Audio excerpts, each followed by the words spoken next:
और प्रयास करता है।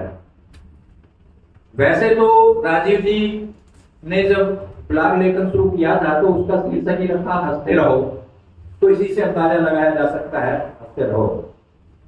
और जो साथी राजीव जी को जानते हैं उनके महिमाएं माई काफी चर्चित हैं।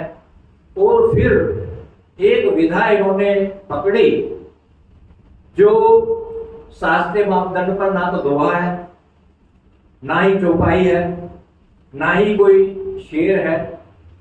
उसे इन्होंने नाम दिया है टू लाइनर और ज्वाइंट वेंचर। और इसके ऊपर पूरी की पूरी किताब लिख देना, ये आप में बहुत बड़ी उपलब्धि है। जो मित्र साथी राजीव जी को सिर्फ ये समझते हैं कि ये हास्य लिखते हैं, केवल हास्य नहीं लिखते, तो आप जब पढ़ेंगे और इनकी रचनाओं को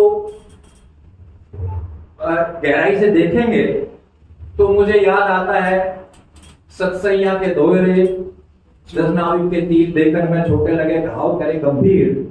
ये इनकी जो दो लाइनों की पंक्तियां हैं, ये हास्य व्यंग्य के साथ साथ समाज में फैली विसंगतियों के ऊपर भी गहरा कटाक्ष करती हैं। और बात को ये सामान्य ढंग से शुरू करते हैं और उसे अंत तक बहुत गहरा देश और विदेश तक की समस्याओं तक ले जाते हैं। यह इनके लेखन की बहुत खासियत है। तो सबसे पहले मैं जिक्र करना चाहूंगा मिले लट मेरा तुम्हारा।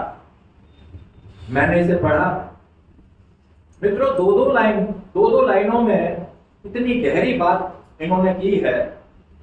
सामान्यतः ज्यादातर तो इसमें प्रेम की, घर गृहस्थी में जो नोक झोंक होती है उनकी बात की है, लेकिन ये यहीं तक सीमित नहीं रहे हैं। इन्होंने सरकारी कार्यालयों में होने वाली रिश्वत, उसमें जो राजनीति, उस पर भी करारा व्यंग्य किया है।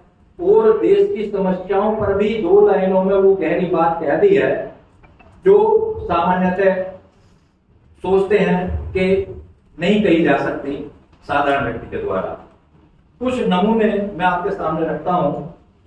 जैसा कि घर गृहस्थी में पति पत्नी में नोक झोंक चलती रहती है, लेकिन एक अच्छी पत्नी का क्या गुण हो सकता है, उसे किस तरह से अपनी घर की कोई समस्या बतानी है तो किस तरह से करनी चाहिए। सिर्फ दो पंक्तियां पहले ही इनकी टू लाइनर की हैं, कितना गहरा अर्थ देती हैं।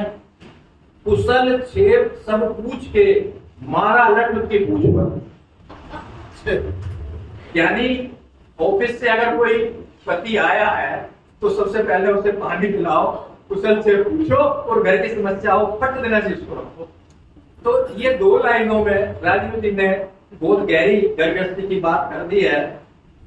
और अभी जैसे बात महिलाओं के हाँ और ना की हो रही थी, वैसे तो माफ कीजिए, महिलाओं से क्षमा चाहूंगा, महिलाओं को पुरुषों के लिए समझना बड़ा मुश्किल काम है। और फिर भी पति इतने समय तक पत्नी के साथ रहता है, वो भी समझ नहीं पाता कि कब वो उसकी हाँ का मतलब वास्तव में ही हाँ है और ना का मतलब वास्तव में ही ना है। इसी के ऊपर राजीव जी की दो पंक्तियां हैं। न उनकी ना में ना और न उनकी हाँ में हाँ होती है, रोज इसी चक्कर में प्यारो घर में काम कहाँ होती है। अब बड़ा कुछ बंदी ये हर घर गृहस्थी का दर्द है। तो वो इन्होंने इन दो पंक्तियों में अपने टू लाइनर में बड़ी खूबसूरती से जाहिर कर दिया।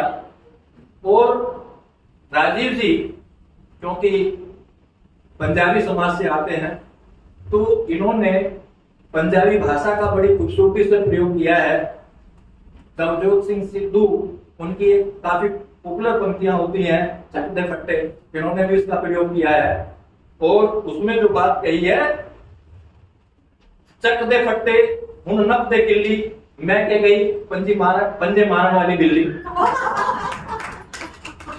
अब मेरा क्या बिल्ली कौन है ये मुझे बताने की जरूरत नहीं है, आप खुद समझदार हैं, मैं इतना रिस्क नहीं लूंगा। ये तो रही घर गृहस्थी की बात। कबूतर को बिल्ली कह के बड़े टाइम से बदनाम कर रहे हैं। जी जी, क्या बात है, वाह। ये राजीव जी, ये तो रही घर गृहस्थी की नोक झोंक की बात जो उन्होंने करी। वे वहीं तक, उनके लेखन का दायरा वहीं तक सीमित नहीं है। उन्होंने बाहर सरकारी दफ्तरों में होने वाली रिश्वतखोरी, चाटुकारिता, इनके ऊपर भी अपनी 2-2 लाइनों में बहुत कुछ लिखा है और सीख दी है। रिश्वत के ऊपर वो अपनी 2 लाइनों में लिखते हैं, रिश्वत ले हुए आबाद, पड़ा छापा हुए बर्बाद। क्या बात। मित्रों, सिर्फ 8 शब्द हैं इन 2 लाइनों में, लेकिन इन 8 शब्दों में जो गहरा अर्थ छिपा हुआ है वो कितना गहरा है। और इसी तरह से चाटुकारिता के ऊपर वो 2 लाइनर है उनकी, चाटुकारिता भी उम्दा कला है, तलवे चाट चाट कर पता चला है। और बहुत से व्यक्ति हैं जो ऑफिसों में, कार्यालयों में काम करते हैं, वो अपनी युवावस्था में नोट कमाने में इतने व्यस्त हो जाते हैं कि पारिवारिक सामाजिक संबंधों को भी भूल जाते हैं, जिनसे आपस में कटुता आ जाती है। इस भाव को उन्होंने अपनी 2 लाइनों में कुछ इस तरह से पिरोया है, भरी जवानी यारों नोट में गिनता रहा, चैन इस चक्कर में मिला नहीं, छिनता रहा।